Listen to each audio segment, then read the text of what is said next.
पलक बहुत ही खोई खोई सी घर के एक कोने में बैठी थी। न जाने क्यों उसे यह घर बहुत अजनबी सा लगता था। बिजनौर में सब कुछ कितना अपना अपना सा था, सब कुछ जाना पहचाना। कितने मस्त दिन थे वे।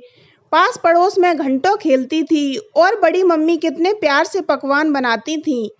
स्कूल में हमेशा प्रथम आती थी वह, वाद विवाद प्रतियोगिता हो या गायन, पलक हमेशा ही अव्वल आती। रविवार का दिन तो जैसे एक त्योहार होता था। पास पड़ोस के अंकल आंटी आते थे और फिर घर की छत पर मूंगफली और रेवड़ी की बैठक होती थी। बड़े पापा मम्मी अपने बचपन के किस्से सुनाते थे।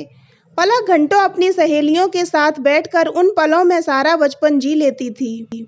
पूरा दिन 24 घंटों में ही बटा हुआ था। यहाँ की तरह नहीं था कि कुछ पलों में ही खत्म हो जाता है।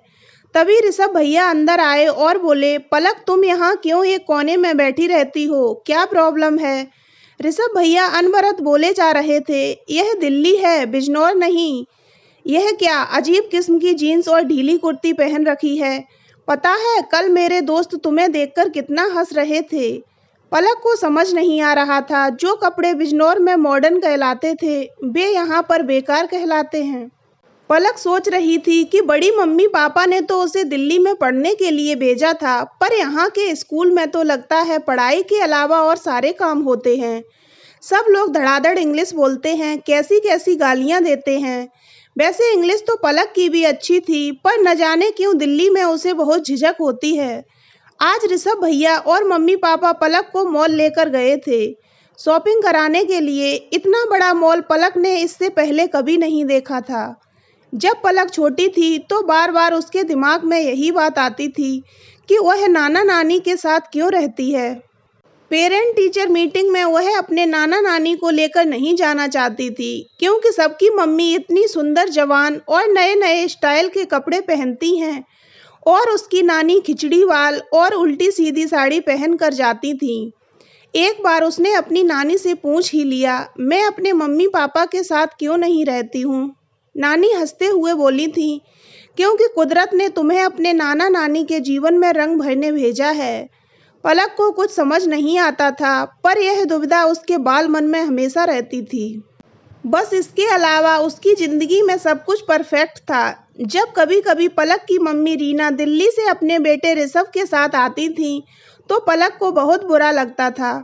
उन दिनों पलक की नानी कितनी अजनबी हो जाती थी। सारा दिन वह रीना के चारों तरफ घूमती थी। ऋषभ भैया उसे कितनी हेय दृष्टि से देखते थे। पलक जब 11 साल की हुई तो उसके जन्मदिन पर उसकी मम्मी ने उसे पूरी कहानी बताई कि पलक की बेहतर देखभाल के लिए वह नाना नानी के पास रहती है और जल्द ही पलक को वे लोग दिल्ली ले जाएंगे। कितनी खुश हुई थी पलक यह सुनकर कि जल्द ही वह अपने मम्मी पापा के साथ दिल्ली चली जाएगी। उस बार जब छुट्टियों में रीना बिजनौर आई हुई थी तो पलक रीना को लेकर अपने स्कूल पेरेंट टीचर मीटिंग में ले गई। दोस्तों को उसने बहुत शान से अपनी मम्मी से मिलवाया था। रीना बहुत खुश होकर पलक के साथ उसके स्कूल गई थी, क्योंकि अब वह अपनी बेटी को उसके बेहतर भविष्य के लिए दिल्ली लेकर जाना चाहती थी। पलक का स्कूल देखकर रीना को धक्का लगा था, क्योंकि पलक का स्कूल छोटा और पुरानी तकनीक पर आधारित था। आते ही रीना अपनी माँ से बोली, मम्मी अब पलक को दिल्ली लेकर जाना ही होगा। इस छोटे शहर में पलक का ठीक से विकास नहीं हो पाएगा। इसके स्कूल में कुछ भी ठीक नहीं है। पलक की नानी रुआसी होकर बोली, रीना तुम भी तो इसी स्कूल में पढ़ी थी, और बेटा तुम तो पलक को इस दुनिया में लाना ही नहीं चाहती थी। वह तो जब मैंने सारी जिम्मेदारी उठाने की बात की थी तब तुम उसे जन्म देने के लिए तैयार हुई थी। रीना बेहद महत्वाकांक्षी युवती थी। जब उसका बेटा ऋषभ 3 वर्ष का ही हुआ था तब पलक के आने की आहट रीना को मिली थी। ऋषभ की जिम्मेदारी, नौकरी और घर की भागदौड़ में रीना थककर चूर हो जाती थी। ऐसे में एक नई जिम्मेदारी के लिए वह तैयार नहीं थी। वैसे भी उन्हें बस एक ही बच्चा चाहिए था। ऐसे में पलक के लिए उनकी जिंदगी में कोई जगह नहीं थी। दिल्ली में आसानी से गर्भपात नहीं हो सकता था, इसलिए रीना बिजनौर गर्भपात कराने आई थी। पर रीना के मम्मी पापा अपने अकेलेपन से ऊब चुके थे। बेटा विदेश में बस गया था। रीना को भी घर परिवार और नौकरी के कारण यहाँ आने की फुर्सत नहीं थी। इसलिए रीना के मम्मी पापा जानकी जी और कृष्णकांत जी को ऐसा लगा जैसे यह कुदरत की इच्छा हो और यह बच्चा उनके पास आना चाह रहा हो। कितनी मुश्किल से जानकी ने रीना को मनाया था। पूरे समय वे रीना के साथ बनी रही थीं ताकि उसे किसी बात की तकलीफ न हो। पलक के जन्म के 2 बाद जानकी पलक को लेकर बिजनौर आ गई थी। रीना किसी भी कीमत पर पलक की जिम्मेदारी नहीं लेना चाहती थी, इसलिए उसने पलक को अपना दूध भी नहीं पिलाया था। माँ का दूध न मिलने के कारण पहले 2 साल तक पलक बेहद बीमार रही। जानकी और कृष्णकांत जी का एक पैर घर और दूसरा हॉस्पिटल में रहता था। पास पड़ोस वाले कहते भी, आराम के वक्त इस उम्र में यह क्या जंजाल मोल ले लिया है। पर जानकी की जिंदगी को एक मकसद मिल गया था। उनकी दुनिया भर की बीमारियां एकाएक गायब हो गई थीं। सारा दिन कैसे बीत जाता था जानकी को पता भी नहीं लगता था। पलक के साथ जानकी ने बहुत मेहनत की थी। 4 वर्ष की होते होते पलक एकदम जापानी गुड़िया सी लगने लगी थी। अब जब भी छुट्टियों में रीना घर जाती तो पलक की बाल सुलभ हरकतें और उसका भोलापन देखकर उसकी सोई हुई ममता जाग उठती थी। पर रीना किस मुंह से अपनी माँ से यह कहती, क्योंकि वह तो पलक को इस दुनिया में लाना ही नहीं चाहती थी और न उसकी कोई जिम्मेदारी उठाना चाहती थी। इसलिए कितने कितने दिनों तक वह अपने मम्मी पापा के पास बिजनौर फ़ोन भी नहीं करती थी। धीरे धीरे समय बीतता गया और ऋषभ भी अब किशोरावस्था में पहुंच गया था। ऋषभ अब अपनी ही दुनिया में व्यस्त रहता। जब रीना ने अपने पति पराग से इस बात का जिक्र किया तो उसने भी रीना को झिड़क दिया। तुम कितनी खुदगर्ज औरत हो रीना, अब पलक बड़ी हो गई है और ऋषभ की तरफ से तुम फ्री हो तो तुम्हें पलक याद आने लगी है और तुम्हें यह एहसास होने लगा है कि तुम पलक की मम्मी हो। याद है तुम्हें जब वह 7 महीने की थी और बेहद बीमार थी, तुम्हारी मम्मी ने तुमसे आने के लिए कहा था, पर तुम ऑफिस के काम का हवाला दे अमेरिका चली गई थी। हर वर्ष जब हम छुट्टियों में घूमने जाते थे तो मैं कितना कहता था कि पलक को भी साथ ले लेते हैं, पर तुम हमेशा कतराती थी क्योंकि तुम 2 बच्चों की जिम्मेदारी एक साथ नहीं उठा सकती थी। रीना चुपचाप बैठी रही और पलक को अपने घर लाने के लिए मंथन करती रही। समय बीतता गया और रीना हर संभव कोशिश करती रही अपनी मम्मी को यह जताने की कि उनका पालन पोषण करने का तरीका पुराना है। वह यह जताना चाहती थी कि पलक की बेहतर परवरिश के लिए उसे दिल्ली भेज देना चाहिए। आज रीना को पलक के स्कूल जाने से यह मौका मिल भी गया। पलक 12 वर्ष की हो चुकी थी। रीना अपनी बेटी को अपने जैसा ही स्मार्ट बनाना चाहती थी। जब रीना की मम्मी ने अपनी बेटी की बात को अनसुना कर दिया तो रीना ने अपने पापा से बात की कि पलक की आगे की पढ़ाई के लिए उसे दिल्ली भेज देना चाहिए। कृष्णकांत जी एक व्यवहारिक किस्म के इंसान थे। दिल से न चाहते हुए भी कृष्णकांत जी को पलक की भविष्य की खातिर रीना की बात माननी पड़ी। पलक को जब पता चला कि वह अपने मम्मी पापा के साथ दिल्ली जा रही है तो वह बेहद खुश थी।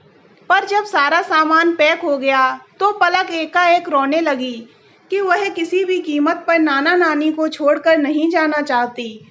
उधर जानकी जी का घोंसला एक बार फिर से खाली हो गया था, पर इस बार पंछी के उड़ने का दर्द अधिक था।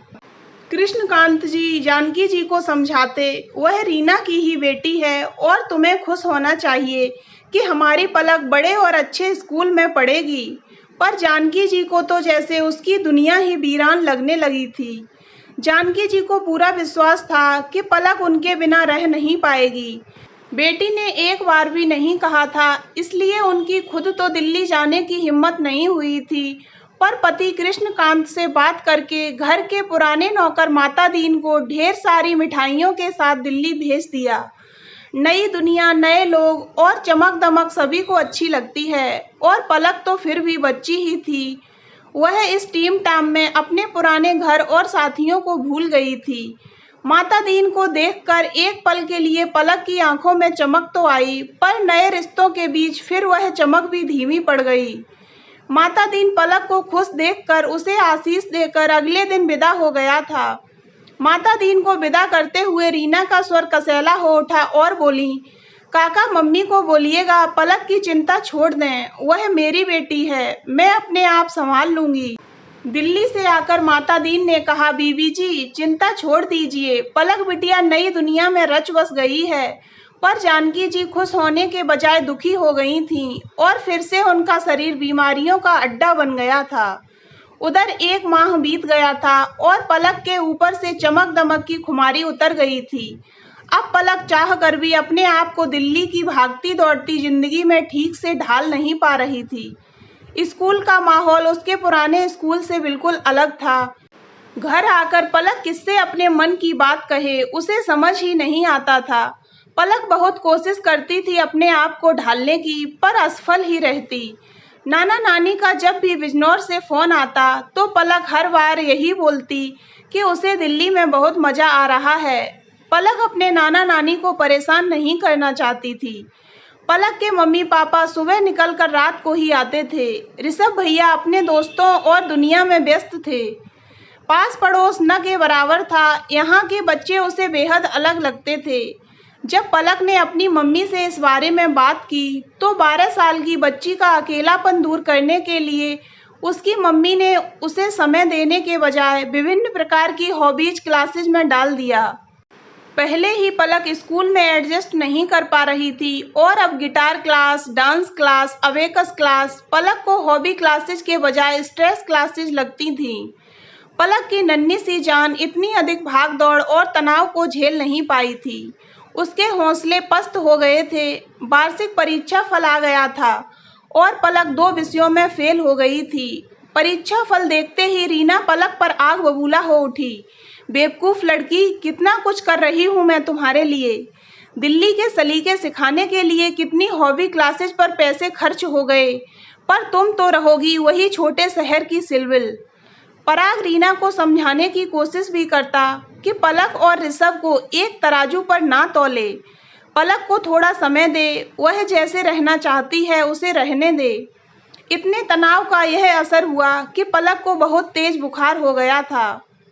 पराग रात भर पलक के माथे पर गीली पट्टियां बदलता रहा था। रीना यह कहकर जल्दी सो गई कि अगले दिन ऑफिस में उसकी कोई ज़रूरी मीटिंग है। रात भर बुखार में पलक तड़पती रही। अपनी बेटी को तड़पता देखकर पराग ने निर्णय ले लिया था। पराग ने जानकी जी को बिजनौर फ़ोन कर दिया और वे जल्दी ही पलक के पास पहुंच गईं। पराग ने खुद यह महसूस किया कि जानकी जी के आते ही पलक का बुझा हुआ चेहरा चमक उठा था। जब रात को रीना ऑफिस से लौटी तो जानकी जी को देखकर वह कुछ सकपका गई। रात में खाने की मेज पर बहुत दिनों बाद पलक ने मन से खाना खाया और बोली, नानी यहाँ पर किसी को ढंग से खाना बनाना नहीं आता। रीना कट कर रह गई और बोली, मम्मी आपने पलक की आदत खराब कर रखी है, हेल्दी फूड उसे पसंद ही नहीं है। जानकी जी कुछ न बोली, बस पलक को दुलारती रहीं। 2 दिनों के अंदर ही पलक स्वस्थ होकर चिड़िया की तरह चहकने लगी। 1 हफ्ते बाद जब जानकी जी अपना सामान बांधने लगी तो पलक भी अपना बैग पैक करने लगी। जानकी जी बोली, पलक तुम कहाँ जा रही हो? पलक बोली, नानी मैं आपके बिना नहीं रह सकती हूँ, मुझे यहाँ नहीं पढ़ना। रीना चिल्लाने लगी, मम्मी इसलिए मैं नहीं चाहती थी कि आप यहाँ आओ, आपने इसे बिगाड़ दिया है। बिल्कुल भी प्रतिस्पर्धा नहीं है पलक में, बिल्कुल छुई मुई खिलौना बनाकर छोड़ दिया है। मेरी बेटी इस दुनिया में कभी कुछ कर भी पाएगी या नहीं। जानकी जी इससे पहले कुछ बोलती कि तभी पराग बोल उठा, खिलौना पलक को मम्मी जी ने बनाया है या तुमने? जब तुम्हारा मन था तुम पलक को बिजनौर छोड़ देती हो और जब मन करता है तब तुम सबकी अनदेखी करके पलक को दिल्ली लेकर आ जाती हो, बिना यह जाने कि इसमें पलक की मर्जी है भी या नहीं। रीना ने हल्का सा विरोध किया और बोली, माँ हूँ मैं उसकी। पराग बोला, हाँ तुम उसकी माँ हो और वह तुम्हारी बेटी है, मगर कोई चाबी वाला खिलौना नहीं।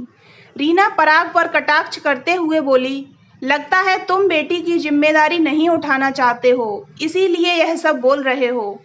पराग रीना की बात सुनकर तिलमिला उठा, क्योंकि इसमें लेस मात्र भी सच्चाई नहीं थी।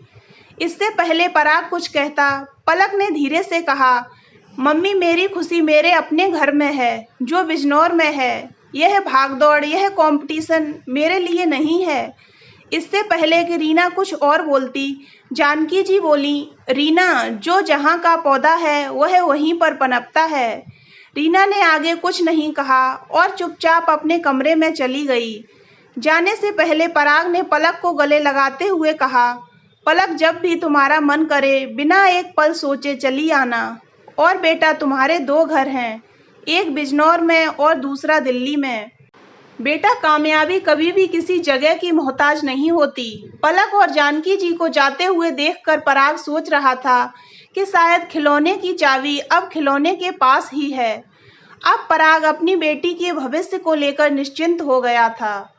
तो दोस्तों, अगर आपको ये कहानी अच्छी लगी हो तो वीडियो को लाइक करें और ऐसी ही अन्य कहानियाँ सुनने के लिए हमारे चैनल को सब्सक्राइब अवश्य करें।